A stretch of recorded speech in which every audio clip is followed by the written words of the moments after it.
Hello, this is the Dreadweaver. Prepare yourself for an evening of horrifying tales that will weave webs of terror in the darkest corners of your mind. If you're a fan of stories of mystery, true crime, paranormal, or anything that crawls in the shadows just beyond our sight, you've found the right place. This week, we have 13 true tales of terror to help you drift off to sleep or accompany you as you work. If you like what you hear, don't forget to like, subscribe, and click the bell icon to turn on notifications. All of these actions tell YouTube you want to hear more from us. And with that, let us delve into the darkness. Story 1. The Strange Woman. This situation happened maybe a week or two ago and rubbed me the wrong way. Can you tell me if I'm being rationally weirded out or just paranoid? It was my, 27 and male, day off, and the weather was surprisingly tolerable for a Midwest winter, so I decided to take my dog to the dog park. The dog park belongs to the property I rent from, and is maybe a half block away at most, so to get to it, I have to cross my building's parking lot. I leashed my dog and headed down the sidewalk toward the parking lot. I noticed an older woman in a bright pink coat talking on the phone in front of the building ahead of me. She kept pacing from the door to what I assumed was her car, looking visibly exasperated and being very animated with her hand gestures. I assumed she was a delivery driver who didn't get the correct access code to the building and was on the phone with a customer, as that happens all the time in an area with mostly apartment complexes. I wasn't close enough to hear exactly what was happening, but I only have access to my own building anyway, so I continued on. As I stepped onto the sidewalk, she noticed me and shouted, "Hey!" to get my attention, but somewhat aggressively and desperately. I'm unsure why she chose me of all people, as there were a couple of individuals entering and exiting their cars closer to her, but either way, I said hello. She shouts, "Can you help me?" And I accept, as I'm worried something might actually be wrong with how she's acting. She began talking, but I was too far away to hear her, so my dog and I took a few steps towards her so I could. "Can you give me directions to insert street here? My phone is dead." I immediately stopped in my tracks and became a little more cautious, as I knew she was on her phone no more than seconds ago. Trying to rationalize the situation, I told myself that maybe her phone did die as soon as I walked up, and she wasn't able to use her GPS or contact anyone. Regardless, I stepped further from her and allowed my attention-hungry dog between us, just in case. In a way, I was relieved that all she wanted was directions, so I happily helped her. I described the way she needed to go and told her it was actually super close by and easy to find. I took extra time giving her the directions because I'm shitty at them and didn't want to get her stranded. But no matter what I said, she was extremely confused.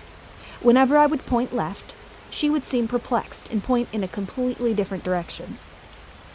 At this point, I was getting a little impatient, but listening to her try to relay the directions back to me gave me a chance to get a look at her. She was dressed very nicely, but her hair was messy and she was missing the majority of her teeth. She was a lot taller than me. I stand at a whopping 5'3", and older than I realized. Usually the people I live amongst are closer in age to me, and I hadn't seen her around before. I didn't think anything of this, though, as we were relatively close to the highway, and we see all sorts of people come through. After the third try, she finally understood where she was supposed to go and calmed down a little. I told her, "Good luck, have a good one." We both turned around to part ways, and she headed to her car.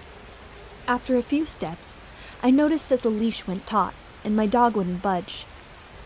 I glanced back to see what the deal was, and I saw the woman walking toward me again at a faster than normal pace as my back was turned. This really caught me off guard because she was much closer than she started and didn't seem at all weary about my 55-pound dog. I politely, and probably very squeakily, gave her an, "Oh, have a good rest of your day," to remind her that our interaction was over.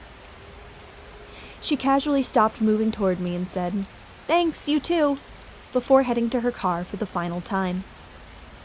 I headed toward the dog park, as it's in a populated area, and I would have had to pass her again to get to my apartment. Plus, I promised my dog. Once we were at the park, I happened to look up toward the street to see the pink coat lady driving the complete opposite direction that I told her, and she was on the phone yet again. So her phone wasn't dead after all? Did she actually not need directions then? Was she pretending to be confused in order to talk to me? The whole situation just seems odd, but I don't want to deem anybody who might be lost or confused as a creep. What do you think? Story 2. The Cloaked Figure by Robincosi94. In 2014, I was living in southern Africa and was hiking atop Sentinel Peak in the Drakensberg Mountains on the South Africa-Lesotho border. My friends and I had reached the top, which is plateau-shaped, and it was covered in heavy fog. After wandering into the fog, we noticed something in the distance on the edge of visibility. There was a hooded, cloaked figure that was floating smoothly above the ground and was heading away from us, but stayed just in sight for a few minutes, and then vanished. There were no footsteps. There were no sounds. Just floating. The cloak seemed to billow, but there was no wind. Needless to say, it freaked us all out. Fast forward to 2017, and I was going to school at Eastern Arizona College in southeastern Arizona, and I had another experience. It happened in my bedroom while I laid in my bed. I woke up. I know I was awake, and immediately noticed that the room was freezing cold. I looked around and was beyond shocked to see a similarly clad figure as the one in the mountains hovering above the foot of my bed. It was staring at me directly. It had no face or features to notice, just a billowing cloak, exactly as I had seen in Africa. I was able to move and think, and as it began to drift closer to me, I immediately pulled the covers over my head and wished, "Please, God, help me." I felt a change in my room, pulled my covers from over my head, and was even more surprised to see that my room was empty. The clock now read 7 a.m. It was bright, warm, and didn't feel at all like it had moments before.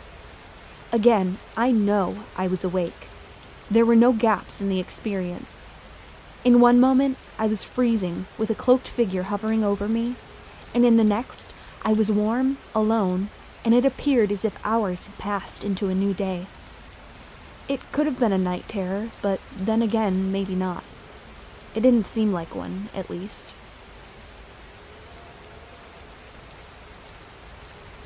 Story 3. A Strange Sighting.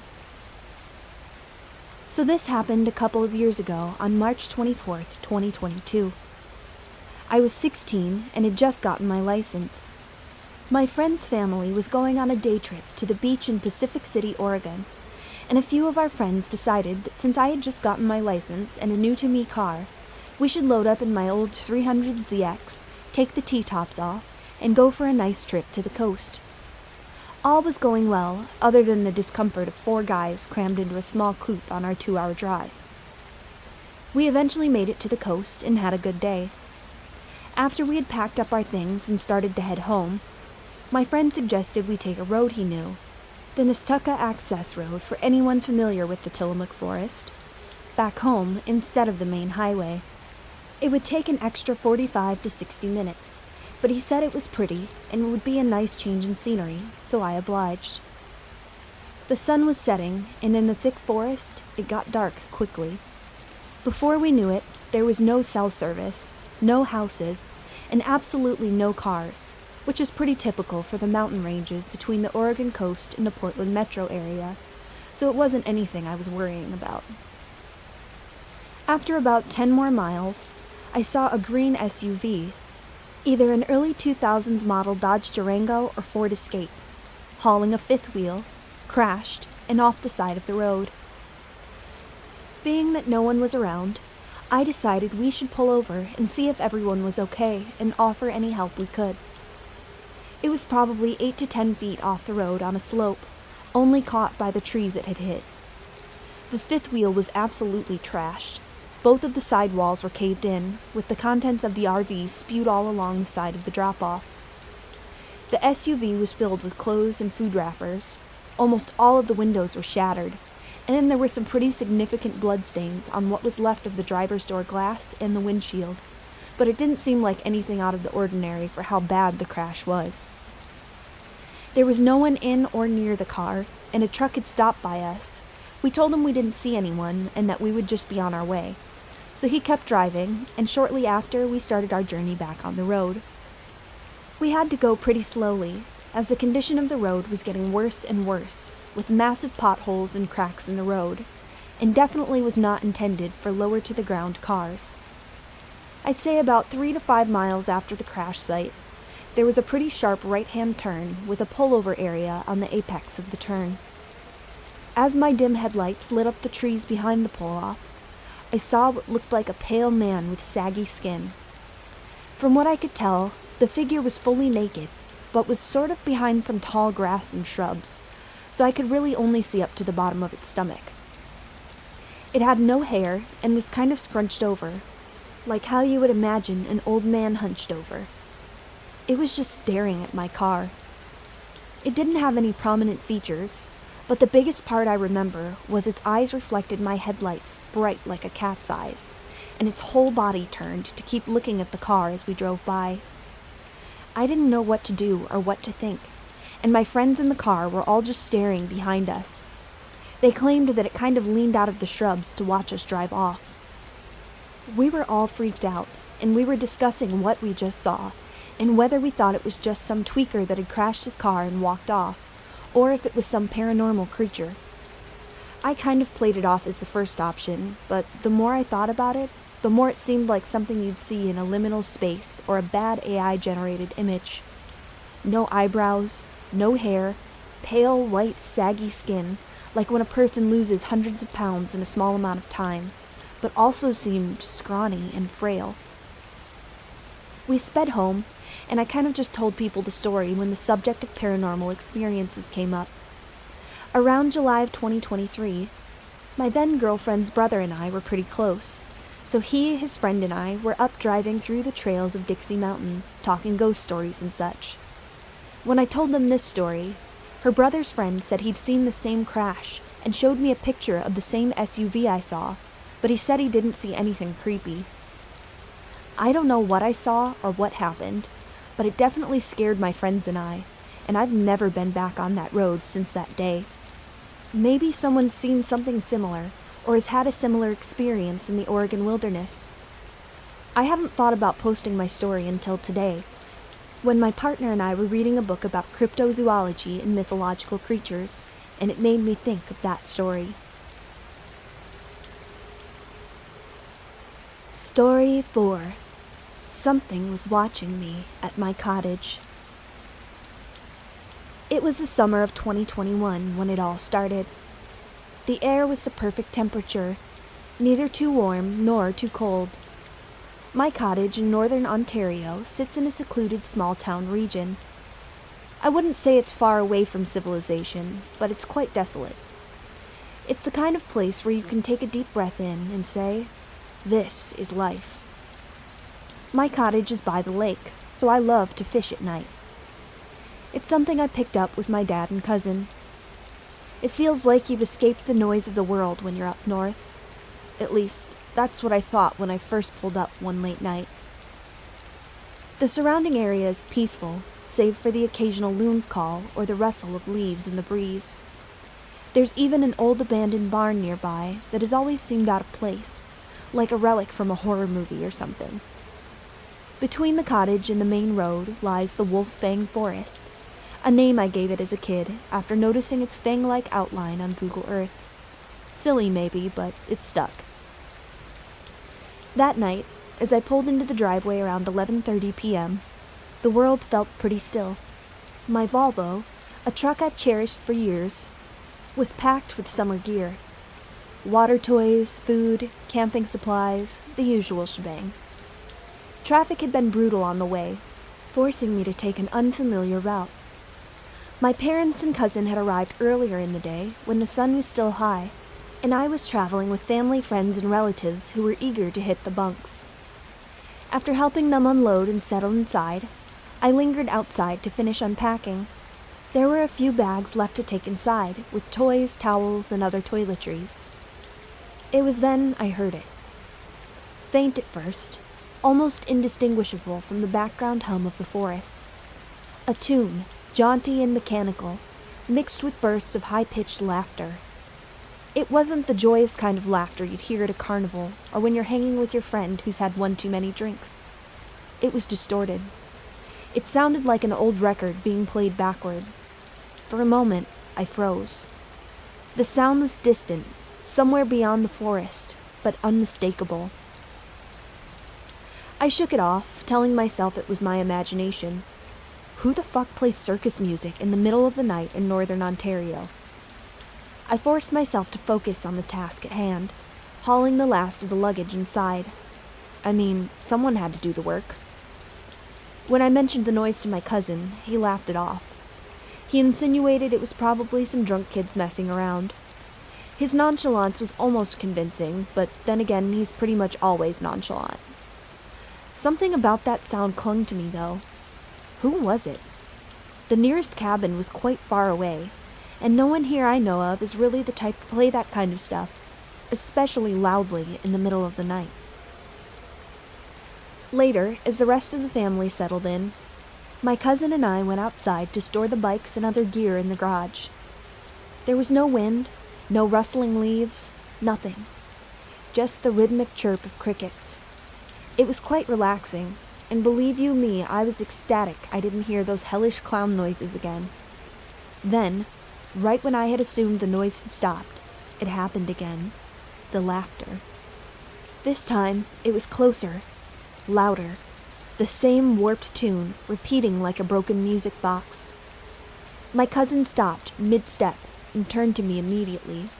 The first time I've seen him show an emotion other than a smug, nonchalant expression. I nodded at him. No words needed to be said. We both knew something was going on. Or, well, we knew the obvious. Some jerks were probably trying to mess with us. Without another word, we walked to the garage, our footsteps crunching against the gravel. We didn't care. We were the men of the house, after all. We were not going to let some teenage college student scare us. We had a job to do, and we didn't want to hinder or wake up our resting family. When we reached the door to the garage, my cousin pulled the door open and shut it behind us. I turned on the light switch, and we both let out a sigh of relief, basking in the woody smell of the garage structure. We stood in silence, staring at each other. I could see my cousin was a bit shaken up. Now that I look back on it, I can see why. Someone is out there and knows we are here, but we don't know where they are. Despite my cousin being the gung-ho type of man who goes to the gym often, his confident, nonchalant attitude diminished as soon as we stepped foot in that garage. I knew my aunt put some flashlights in the garage, so I spent a few minutes looking while my cousin slowly paced around the room. We didn't hear the clown noises, but only for the reason that the hum of the lights blocked out any possible sounds or the ability for one to hear their own thoughts. I found a flashlight behind a few boxes in a drawer, and I remembered the exact exchange that went down in the garage that night.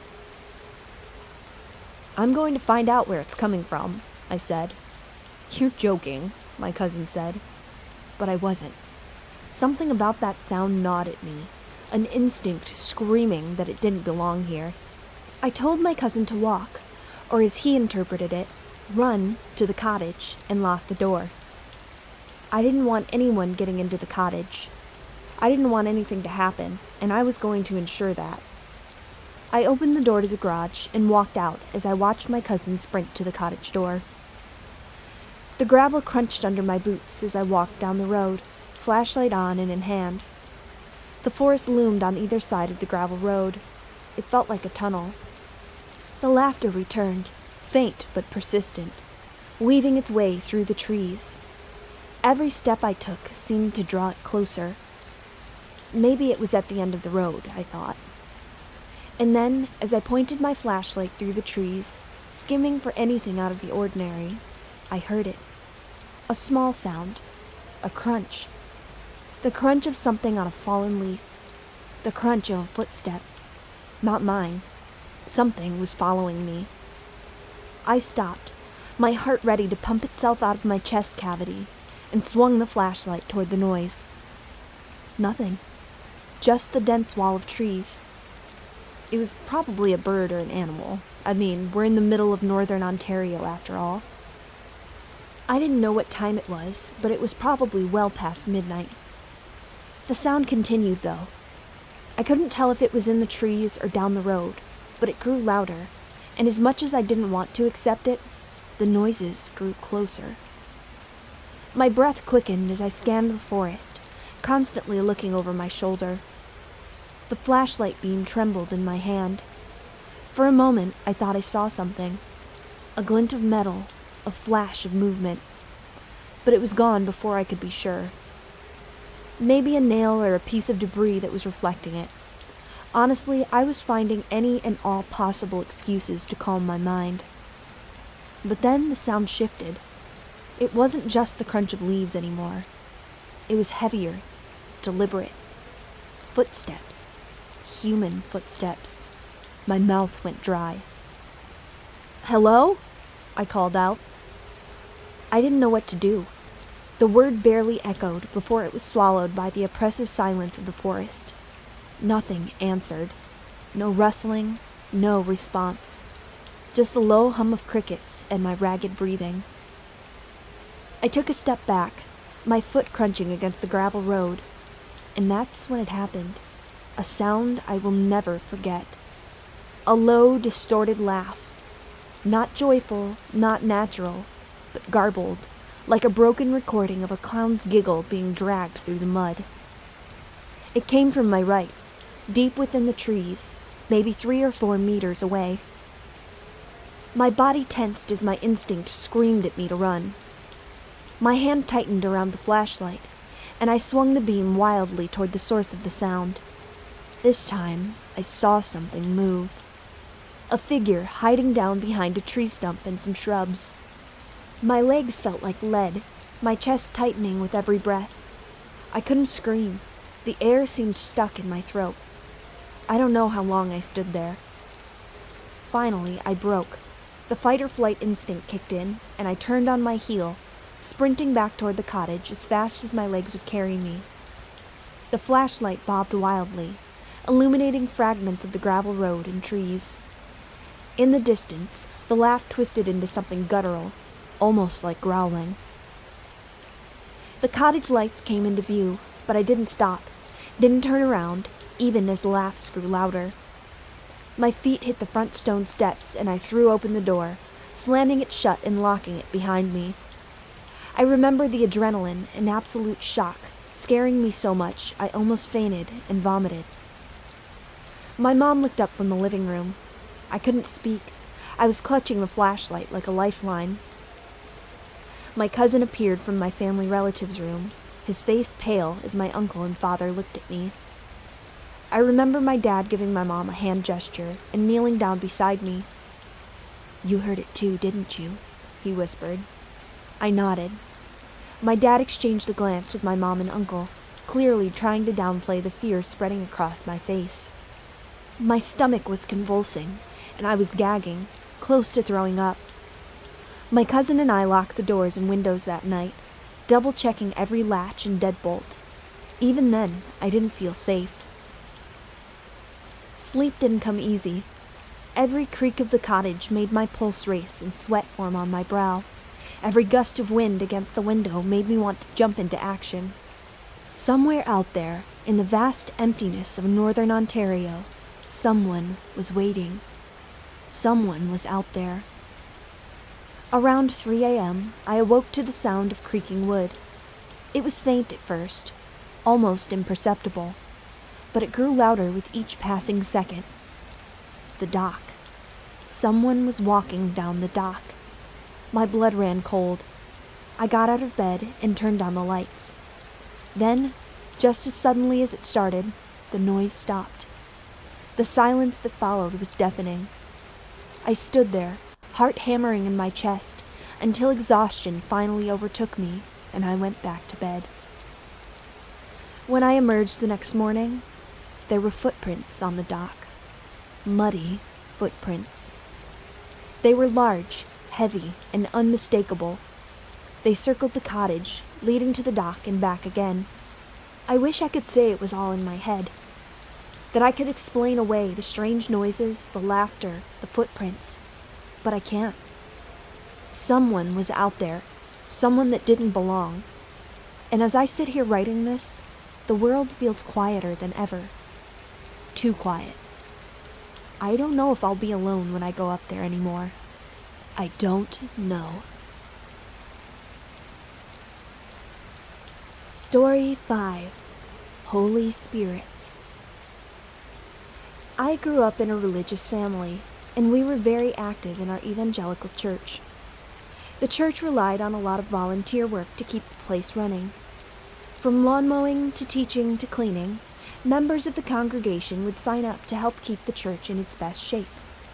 My family regularly signed up for church cleaning, and we would make a day of it. All 5 of us, my mom, dad, younger brother and sister, and I, would head to the church and clean it top to bottom. The building was not very old, built in the 70s, I believe, and though I spent a lot of time there and loved my church, there was always something very unsettling about being there when church was out of session. I could never pinpoint what the feeling was, and as I got older, I chalked it up to the difference in atmosphere when no one else was in the building. Kind of like being at school after hours. There is something inherently creepy about being in an empty school building. That being said, I never expected to have a paranormal experience at a church of all places, especially a more modern church. Almost every part of the church felt a little creepy on cleaning days, but some more so than others. The baptismal pool and the back staircase that led to it were the creepiest spots in the whole church. The baptismal pool sat behind a wall of glass at the back of the sanctuary. You could see into almost the entire room from the sanctuary, but as soon as I would step into the pool room, I would be overcome with an intense sense of dread. After a couple of times of trying to clean it by myself, my body would no longer cooperate when I tried to enter. I felt ridiculous, afraid of a dark room at 12 years old. I was way too old to be so scared of nothing. But no matter how much I tried to convince myself it was all in my head, I still couldn't make my legs move into the pool room. The pool room opened into a back staircase that led to the basement, and that staircase gave me the same feeling of dread as the pool room. I would walk clear across the building to take the front staircase, just to avoid the back stairs. There were several times while cleaning the sanctuary, I would hear knocks, or my name being called from the pool room, only to make my way over there, peer into the glass, and find it empty. My family members had the same experiences. The basement was by no means your typical creepy basement. There were 3 Sunday school classrooms, a storage room filled with classroom and cleaning supplies, a kitchen, and a gathering space used for potlucks and celebrations. It was the place where I spent the most time, had the most fun, and it had always felt like a safe, welcoming space. It was different on cleaning days, though. While I didn't feel the sense of dread I felt in the pool room and back staircase, I felt extremely uncomfortable, almost like I was being watched. We all heard the same name calling and knocking down here, but somehow it wasn't as creepy in the basement. This was where the creepiest event took place, though. You see, in that storage room sat an old upright piano that had been put there after the church had replaced it with a newer one. The old piano needed some serious repairs and couldn't be played well. As a pianist myself, I couldn't help but sit down and attempt to play something whenever I was in the storage room, but I could rarely get through even a phrase of a song without hitting a dead or out-of-tune key. This paranormal experience repeated itself several times, but I remember the first time very clearly. I was cleaning the bathroom, which was right next to the storage room. I heard someone plunk a few keys on the piano and got excited. I thought one of my siblings was in the storage room playing, and I went in to check it out. When I exited the bathroom, I saw the storage room door was closed, and my mom was standing outside the door of the classroom on the opposite side of the storage room. We both stared at each other for a moment before my mom opened the door, expecting to see that one of my siblings had snuck downstairs, but the storage room was empty. The piano sat still at the back of the room, but you could still hear the keys that were plucked faintly ringing out in the dead silence. We brushed it off, and Mom joked that we must have some musical mice in the basement. Despite her joke, I could tell she was pretty freaked out too. It happened nearly every time we cleaned the church, and eventually we learned to ignore it. We never did get any answers as to what might have caused our experiences in the church, and as anyone in a Christian church can tell you, the paranormal is a pretty taboo topic, so it was never discussed with any of our fellow churchgoers.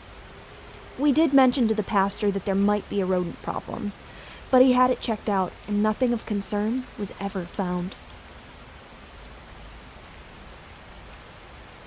Story 6.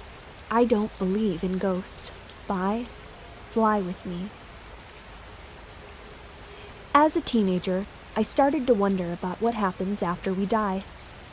I started to believe that people are just religious because of the fear of non-existence, because how can we have a consciousness without having a brain? At the time, we lived in a house separated into 2 apartments. My mother, sister, and I lived on the 2nd floor. The house was old, so you could hear most things happening in the house, including when someone walked in the door downstairs and up the stairs to our apartment. My sister was on her way home from work, and my mother and I were sitting down watching TV and waiting for her to come home. I wanted to discuss the topic of life after death with my mother, so out of nowhere, I bursted out with, "I don't believe in ghosts." My mom didn't have time to think about what I just said, or answer, because the second I had said it, we heard someone walk inside downstairs. We then heard someone walk a bit slowly up the stairs. We looked at each other, and then I said, "Oh, my sister's coming home." And when what I believed was my sister had reached the top of the stairs, something fell down in the hallway inside of our apartment. I immediately got up and went to the door, opened it, and looked, and there was no one there in the hallway. I walked down the stairs, and the door downstairs was closed, and no one was there. I was very baffled, so I walked around the entire house and checked the garden, etc., and no one was there, so I went back upstairs. When I got inside, I could see that an angel that my mother had hung up above the door had fallen down from the nail it was hanging on. I walked into the living room and told my mom that no one was there. She said, "The thing you said about ghosts, never say that again." Both my mom and I felt that this must have been a spirit showing me that they really do exist. Story 7. The Mushroom Tunnels. My girlfriend and I decided to visit what's known as the most haunted town in Australia. Since we only lived an hour away, we thought it'd be the perfect opportunity to check out the infamous mushroom tunnels, one of the biggest paranormal hotspots in the area. We arrived around 11 p.m. and had to sneak through a bend in the fence to get in. There were 3 trails ahead of us, and we had no idea which one led to the tunnels, so we just took the first one. Right away, I felt uneasy, way more than I expected. I had been wanting to visit this place for months, and now that I was finally here, I should have been excited. But instead, there was this overwhelming eeriness, a kind I had never felt before. Before coming, I had been reading my girlfriend some stories about the tunnels. People had reported seeing shadow figures, strange lights, and even satanic cults performing rituals. So as we walked that first trail, I was already on edge, feeling like something could jump out at any second. And yet, despite it being a 99% full moon, we still couldn't see a thing. Eventually, we reached the end of the trail, only to find nothing. Just endless open fields. Annoyed, we checked social media and realized we had taken the wrong path. Trail 2 was the one that actually led to the tunnels. That meant walking all the way back down. When we reached the starting point again and faced the 3 trails once more, something about Trail 2 felt immediately wrong. I thought the first trail had been dark, but this was on another level. It was pure blackness, like the trail itself absorbed light. All we had for illumination was our phone flashlight, which barely helped at all. As we hesitantly walked forward, a large sign suddenly came into view: the mushroom tunnels. At this point, I turned to my girlfriend and straight up asked if she wanted to leave.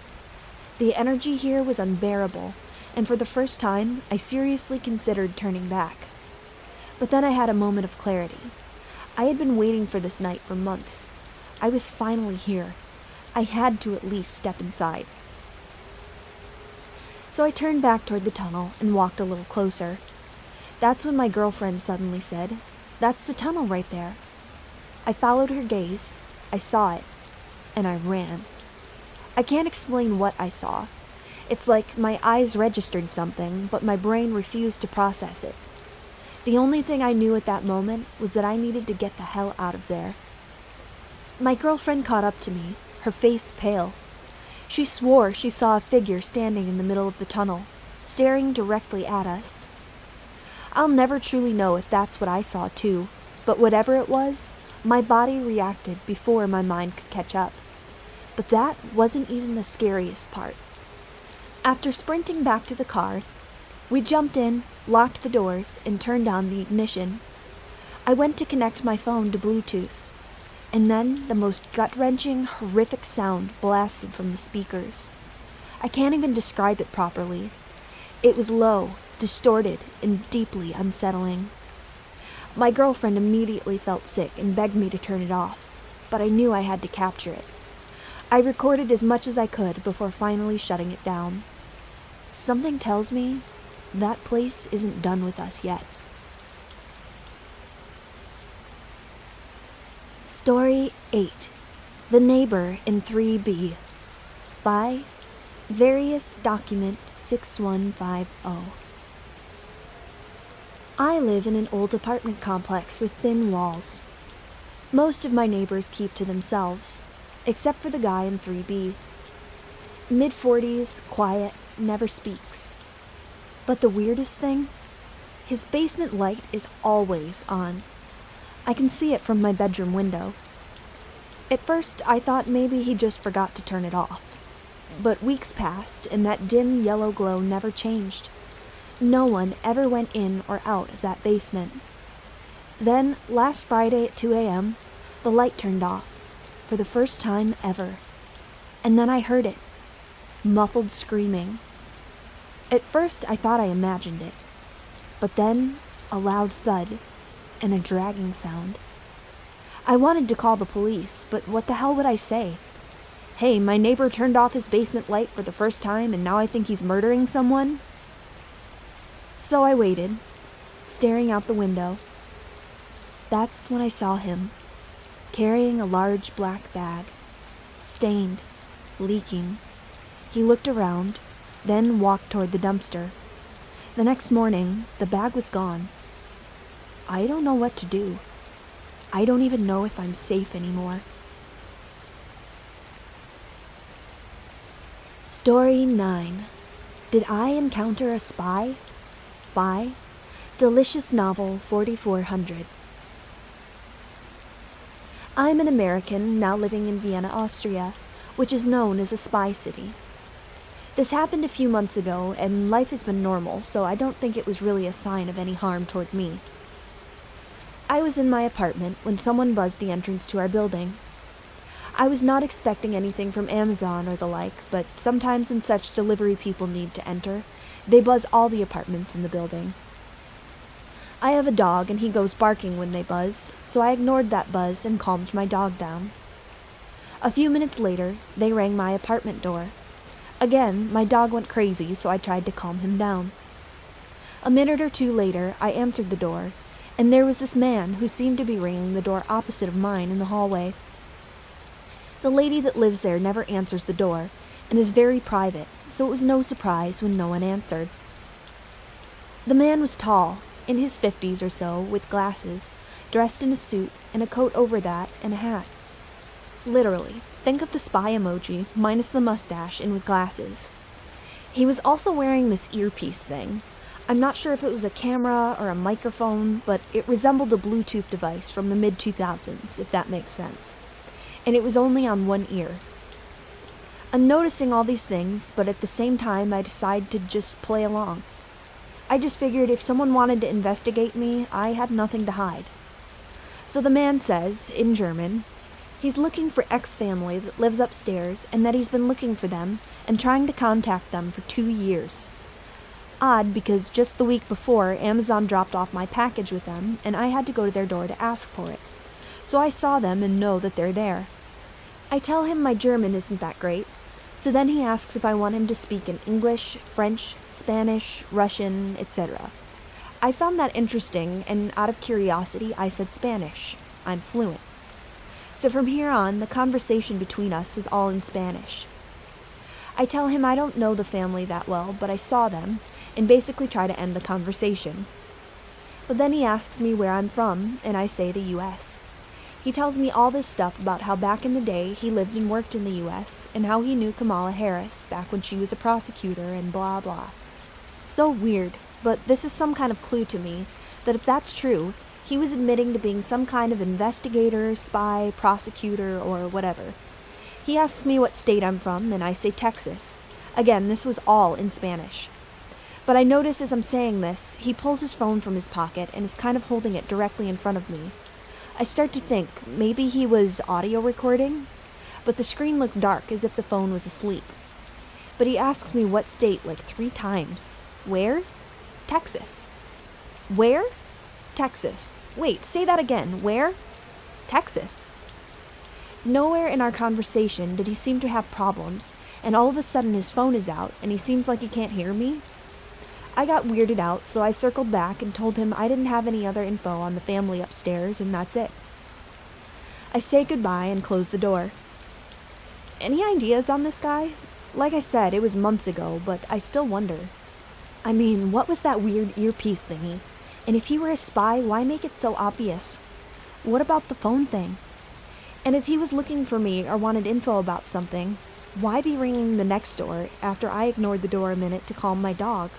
All strange. Story 10. I think my apartment is changing while I sleep. I don't know if I'm losing my mind, but I swear something weird is happening in my apartment.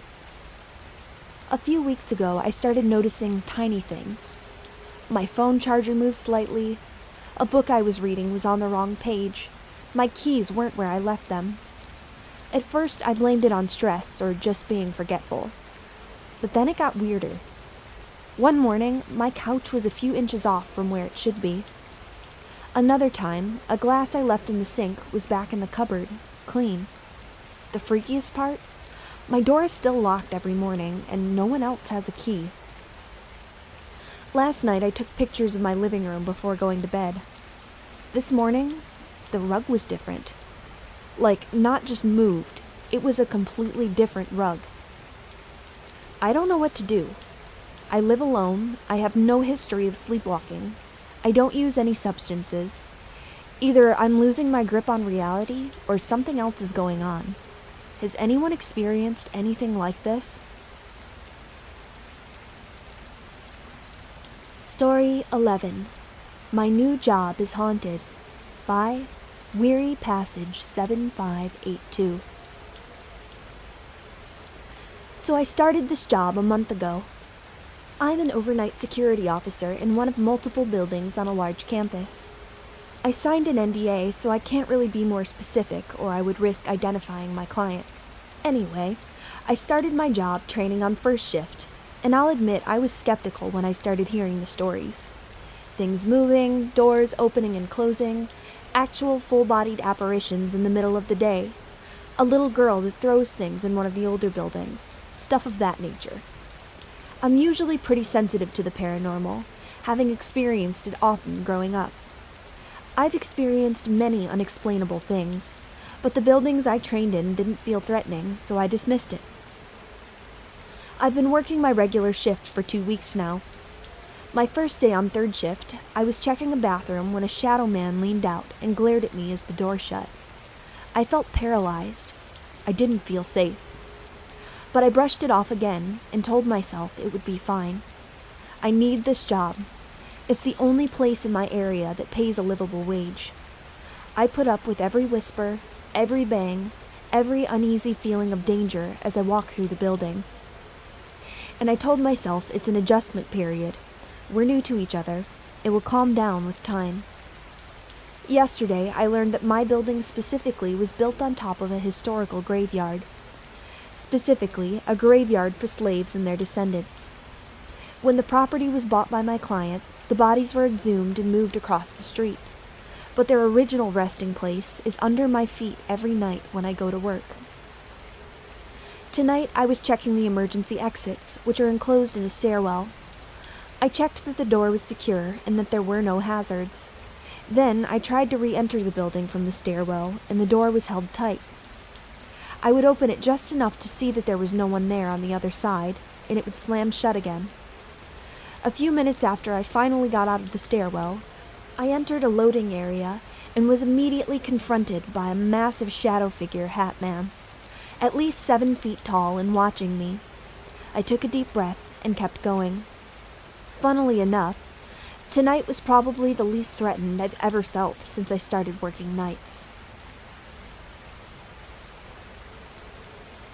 Story 12. We Saw a Man's Face Glitch by BooshIsLove. This happened when my best friend and I were 16. The two of us and my dad, who at the time would have been 40, were all witnesses to what happened. I spoke with my younger sister about this recently, who claims she was also there, and although she did not see what we saw, she witnessed all of us out of nowhere, but at the same time, erupt in disbelief at something we all described exactly the same. I asked my dad a few days later, and neither of us remember my younger sister being there. I haven't talked to my best friend at that time since a year or two after we graduated high school. I'll be 31 this April. So, excluding my sister claiming to be there, my best friend Holly, my dad, and I were in his single-cab truck, with my dad driving, myself in the middle, and Holly at the passenger window. We live in a fairly populated city in South Carolina, and uptown there is usually pretty heavy traffic. We were at a stoplight, waiting to turn right so we could get to the movie theater. I remember waiting for the light to turn, just looking out the front windshield at all the different cars. The light changed to green, and we began to turn right. As we were turning right, I looked at the adjacent stopped traffic that would have been closest to my dad's driver window, the traffic that would have gotten the red light when we had the green, and saw a man in the driver's seat of a little truck, smaller than my dad's single-cab truck. As I noticed him, I saw he was gripping the steering wheel and staring straight ahead at his traffic signals, so not looking toward us at all. Then, out of nowhere, this man's head glitches. Imagine watching a video online, and it's more or less a headshot. Maybe they even move quite a bit in this scene. Then your internet buffers, the video pauses, then all of a sudden plays the scene at a very fast speed. Or imagine in an Exorcist movie, the unnaturally fast, jerky movements they do with their heads sometimes, but a continuous motion, not just a few jerky movements. My dad will describe it as how they do it in the Matrix movies.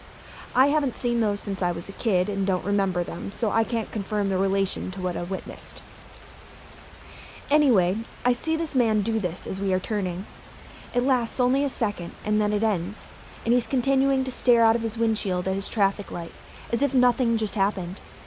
I was stunned, and the fact that no one else in my vehicle was saying anything made me wonder if that even just happened. I asked myself if it could have been a sneeze or medical emergency, but no way. No way it was a sneeze. I've seen a million of those in my lifetime. No way it was a medical issue. It was a glitch. It takes me just a couple of seconds to run this train of thought when my dad looks over at my friend and I and says, "Did y'all just fucking see that?" And at the same time, Holly and I described seeing the exact same event, and my dad corroborated every single detail. To this day, I can call my dad and we can relive the event over in detail by talking about it, and agree that we don't know what we saw, but we saw something unnatural that day. Alien, robot, I don't know. He usually calls me once a year as well if we haven't talked about it, to make sure I still remember it, and to confirm it really did happen. Thoughts? Story 13. Something is stalking my family. My wife and I have each independently experienced some deep-pitched growling on the edge of the light from our porch, and other times where the tree line starts several feet from our front door. This only happens at night, when one of us is alone, which in and of itself isn't paranormal, but the growling comes from 8 to 14 feet up, each encounter varying. Sometimes the growling is just beyond the light, where there aren't trees. This tree line is only 1 row thick and straps around the property. It's there to provide us some level of privacy from the road and the neighbors. When the growling is coming from the tree line, I can't imagine something being up there, because these trunks are only a few inches thick, and the branches snap off in the wind all the time. But when the growling is coming from the break in our trees, the break is about 40 feet wide. There's not a damn thing for it to latch onto and be so high. This growl is deep like a lion, but maybe only as loud as a medium-sized dog aggressively warning you. I started experiencing this a few months ago when I went to relieve myself in a pit outside. I heard the growl as I approached the pit and decided it was high time I fuck off. Most of the time I heard the growls, it was because I approached the darkness. But a couple times I was well in the light and not approaching the tree line. The last time I heard the growling, I was on a walk at night by myself and decided to cut through the field to get home quicker. Ain't no animal gonna dictate my movements on my own turf, I told myself. I was nearly at the tree line when the growling popped up between me and the street, where there was no street light in that particular spot. Interesting, it was only ever doing this in the darkest place available. But this time, the sound was maybe a foot off the ground. You're not the apex predator here, guy, I told myself. And that's when I smelled the sulfur. I audibly began reciting the Lord's Prayer, wrongly, as I was simply so terrified, as the growling occurred a second time, maybe 10 feet away, closer than it had ever been. I walked inside and decided I'm never doing that again without my carry piece. In my wife's experience, the growling always comes from the tree line when she comes home from work at night. She never really goes to any other part of the property other than our driveway and indoors. It's been accompanied by the smell of sulfur only once by me out of maybe a dozen total encounters between my wife and I over the course of a few months. I've walked these fields plenty since we moved here 3 years ago and have never smelled sulfur, so I have my doubts that maybe it's just the fertilizer my neighbors are putting down. My toddler has also recently told me he sees a man staring at him through his broken blinds in the morning before the sun comes up. He struggles to explain much beyond that. Upon investigating the spot where someone could peer into their room, going into our backyard, which serves as little more than a weed sanctuary, there's a clearing of vegetation that doesn't stand out, but happens to be perfect for looking into the broken spot in the blinds. This clearing is right next to the fence.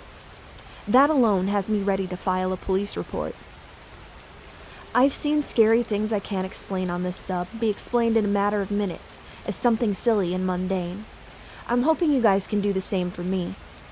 I've tried to carry my flashlight on me more often, but every time I've encountered this thing, it's either so close that my first instinct is to calmly back off, or I simply forgot my flashlight. What do you think?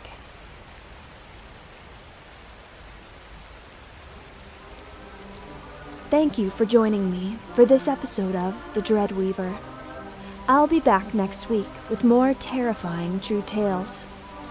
If you would like to submit a story of your own, head to our subreddit r/thedreadweaver or send us an email at thedreadweaver@outlook.com. Don't forget to like, subscribe, share with your friends, and click the bell icon to turn on notifications if you want to hear more. Until our paths cross again in the shadows, stay vigilant and beware the whispers of the night. This is the Dreadweaver, signing off.